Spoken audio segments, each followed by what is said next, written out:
بسم اللہ الرحمن الرحیم۔ ناظرین السلام علیکم، میں عدنان نصیر ہوں، FSC فرسٹ ایئر اردو۔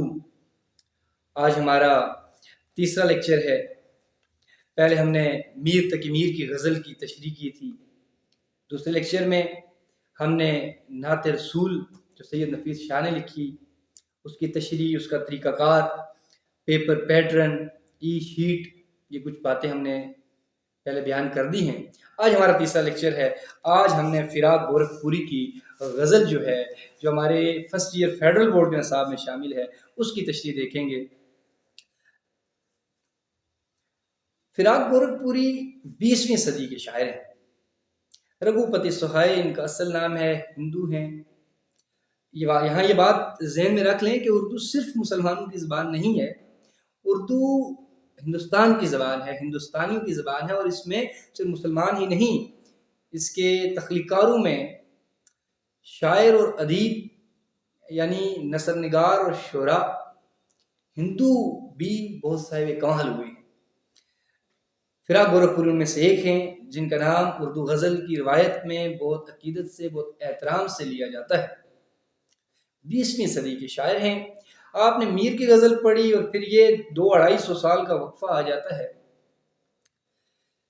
آغاز میں اردو غزل کے حد و حال اور تھے، ولی کے دور کے اور ہیں، میر کے زمانے کے اور ہیں، اور 20ویں صدی تک پہنچتے پہنچتے غزل کے اندر مضامین کی وسعت، انسانی کیفیات، انسانی نفسیات، پیچیدگیاں، باریکیاں، پھر خاص کر جو ترقی پسند تحریک چلی، انسان کے روزگار کے معاملات، کسانوں غریبوں کے معاملات، طاقتور اور سرمایہ داروں کے خلاف کی باتیں، انقلابی نوعیت کے موضوعات، یہ سب اس غزل میں آ چکے تھے۔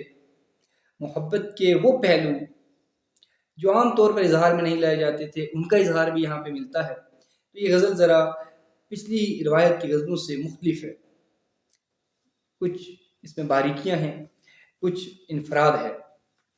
تو یہاں پہ ہم پیپر کی ضرورت کے تحت دیکھیں گے، زیادہ باریکی میں نہیں جائیں گے، تفصیل میں نہیں جائیں گے، ہم کو اسلوبیاتی جائزہ نہیں لینے لگے، بس صرف اتنا دیکھنا ہے کہ 3 نمبر کا ایک شعر آتا ہے، غزل کے 3 شعر آتے ہیں، تینوں اشعار کی تشریح الگ الگ ہمیں کرنی ہوتی ہے، کیونکہ غزل کا ہر ایک شعر الگ مفہوم رکھتا ہے، الگ معنی لیے ہوئے ہوتا ہے، اور 2 مصروں میں کل بات کہہ دی گئی ہوتی ہے۔ غزل کی اکائی جو ہے، یونٹ جو ہے، وہ شعر ہوتا ہے۔ تو آپ نے 10-12 لائنیں ایک شعر کی تشریح میں لکھنی ہیں، لفظ دہرانے نہیں ہیں، عمدہ جملوں میں جاندار بات کرنی ہے۔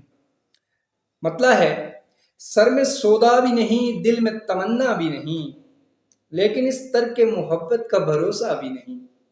سر میں سودا بھی نہیں، سودا دھن، خبط، جنون، دل میں تمنا بھی نہیں، تمنا کسی شے کی طلب، حسرت، خواہش۔ کہتا ہے نہ سر میں وہ پہلے جیسا جنون رہا ہے، اور نہ وہ پہلے جیسے دل میں خواہشات رہی۔ یعنی وہ جو محبت کا خمار طاری تھا، وہ جنون طاری تھا، وہ ختم ہو گیا ہے، اور جو محبوب کی بے انتہا طلب تھی وہ بھی جاتی رہی ہے۔ یعنی میں اپنے آپ کو محبت سے دور سمجھتا ہوں، گویا میں نے محبت سے چھٹکارا پا لیا۔ اور دوسرے مصرے میں کیا کہتے ہیں، لیکن اس ترک محبت کا بھروسہ بھی نہیں۔ یہ جو ترک محبت مجھے لگ رہی ہے، مجھے لگتا ہے کہ میں محبت کے غم سے آزاد ہو گیا ہوں، لیکن اس ترک محبت کا کوئی بھروسہ نہیں ہے، کیونکہ عشق پر زور نہیں ہے، یہ وہ آتش غالب جو لگائے نہ لگے اور بجھائے نہ بنے۔ عشق پر کوئی زور نہیں ہے، یہ سوچنے سے اور طے کرنے سے نہ شروع ہوتا ہے اور نہ ختم ہوتا ہے۔ سب سے جو متعلقہ شعر یہاں پہ آ سکتا ہے وہ حسرت موہانی کا ہے۔ حقیقت کھل گئی حسرت تیرے ترک محبت کی، تجھے تو اب وہ پہلے سے بھی بڑھ کر یاد آتے ہیں۔ یا حالی نے کہا تھا، ہوتی نہیں قبول دعا ترک عشق کی، جی چاہتا نہ ہو تو زباں میں اثر کا۔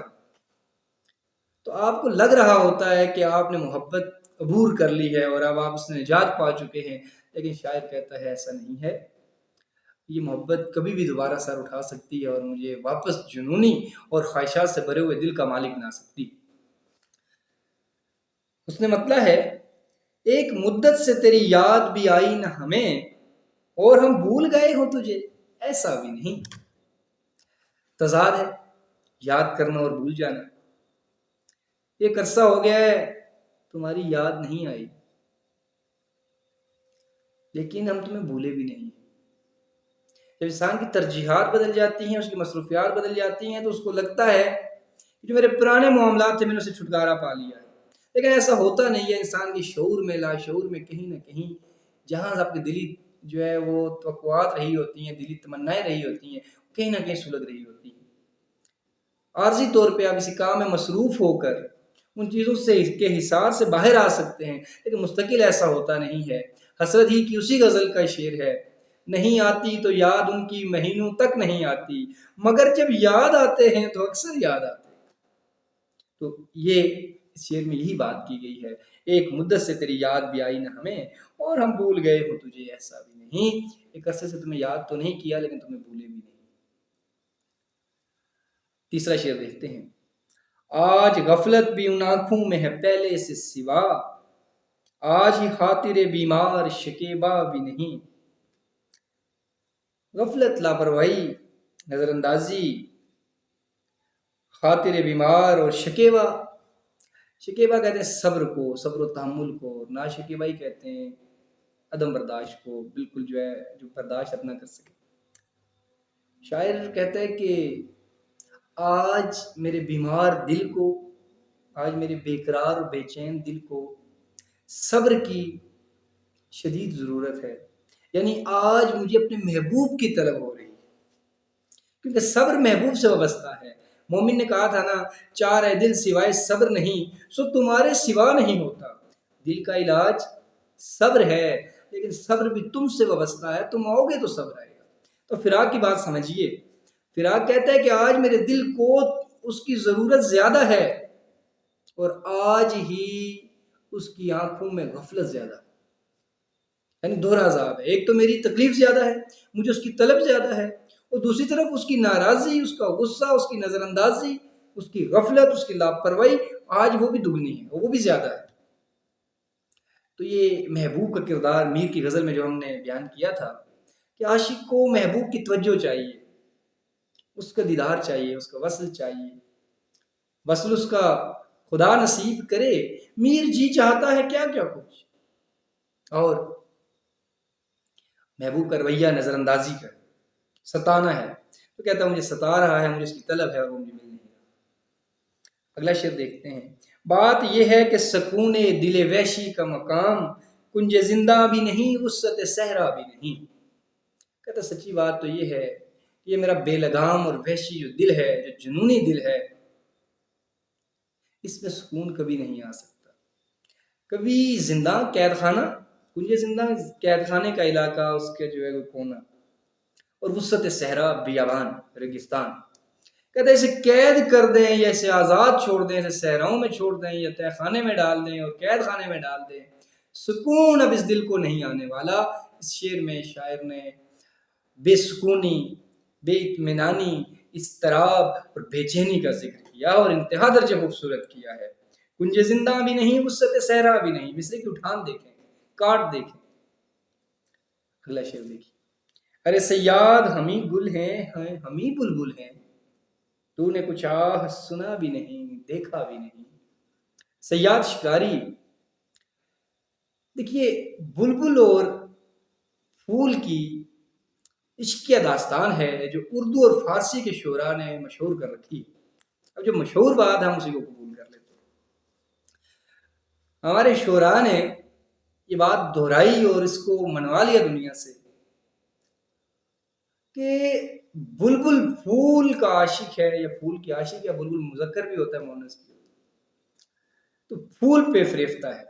جب کلی کھل کر چٹک کر پھول بنتی ہے، پھول مہکتا ہے، تو بلبل جھومتا آتا ہے، پھول کو چومتا ہے، گنگناتا ہے، اس پہ منڈلاتا ہے۔ تو یہ ایک داستان بنی۔ پھر آپ کہہ رہے ہیں کہ صیاد شکاری، تو بات سمجھا نہیں ہے، نہ تم نے ٹھیک سے سنا ہے، نہ تم نے ٹھیک سے دیکھا ہے۔ سنا بلبل کو نہیں، دیکھا پھول کو نہیں، تم کسی ایک کے تعاقب میں رہے ہو۔ حقیقت یہ ہے کہ اس عشق کے کھیل میں بلبل بھی ہم ہیں، پھول بھی ہم ہیں، مرکزی حیثیت ہماری ہے، یعنی عشق کی جذبہ جس کے دل میں ہے اس کی ہے، عاشق کی ہے۔ ہمیں پھول ہیں، ہمیں بلبل ہیں، یہ ہے جی اس کا لب لبا۔ یوں تو ہنگامے اٹھاتے نہیں دیوان ہے عشق، مگر ہے دوست کچھ ایسوں کا ٹھکانہ بھی نہیں۔ ٹھکانہ کا یہاں مطلب بھروسہ ہے، اعتبار ہے، لغت میں یہ معنی بھی درج ہے۔ عشق میں کے مبتلا جو ہیں، جو دیوان گان عشق ہیں، وہ ایسے ہنگامے نہیں اٹھاتے، لیکن ایسے سرفروں کا کوئی بھروسہ نہیں ہے کہ کب ہنگامہ کھڑا کر دیں۔ یہ اس کا مفہوم ہے شعر کا۔ یہ ظفر اقبال صاحب نے کہا کہ یہیں پھرتے ہیں شریف آدمیوں کی صورت، دشت میں خاک اڑائی نہیں وحشت نہیں کی۔ کہتے ہیں ہم نے بھی عشق کی ہے، لیکن ہم نے روایتی شاعروں کے عاشقوں کی طرح جا کے نہ صحرا میں خاک اڑائی ہے، وحشت کی ہے۔ ہم یہیں شہر میں رہتے ہیں اور شریف آدمیوں کی طرح رہتے ہیں۔ ایک تو یہ جون ایلیا نے کہا تھا شہر میں اس گروہ نے کس کو خفا نہیں کیا، یعنی عاشق کی یہاں خفا کر رہے ہیں۔ تو مختلف آراء ہیں عاشقوں کے بارے میں، اس لیے جو ہے فراق کہتے ہیں کہ عشق والے ایسے ہنگامے تو کرتے نہیں ہیں، لیکن ان کا کوئی بھروسہ نہیں ہے کہ کب ہنگامہ برپا کر دیں، کب فتنہ و فساد کھڑا کر دیں، کب ہلچل برپا کر دیں، کچھ کہا نہیں جا سکتا عاشقوں کے بارے میں۔ منہ سے ہم اپنے برا تو نہیں کہتے کہ فراق ہے تیرا دوست، مگر آدمی اچھا بھی نہیں، مقطع ہے غزل کا۔ اور کہا کہ اپنے منہ سے تو میں فراق کو برا نہیں کہتا، بات یہ ہے کہ وہ تمہارا دوست ہے، لیکن سچی بات یہ ہے کہ وہ اچھا آدمی نہیں۔ تو میں نے مفہوم بتا دیا، مشکل الفاظ کے معنی بتا دیے، اور کچھ اہم نکات بتا دیے ہیں جن کو آپ جوڑ کر ایک اپنے نوٹس تیار کر سکتے ہیں اور پیپر کی ضرورت کے تحت تشریح کر سکتے ہیں۔ بہت شکریہ۔